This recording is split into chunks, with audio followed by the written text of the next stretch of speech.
Yun dun po kasi naliligo yun. Ayun. May conditioner pa yun. Ah.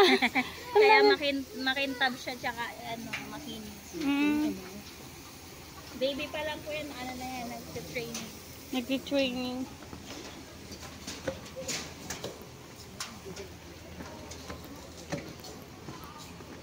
Sabi ni Nino. crocodile kanina, nakit niya. Ah? Yes po.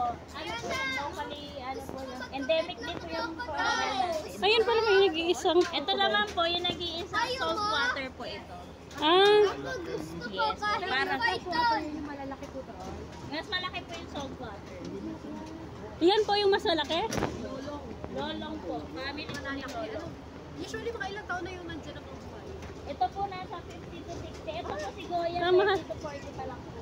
Ano yung ano nila? Pero mas malakas po kasi sila kumain.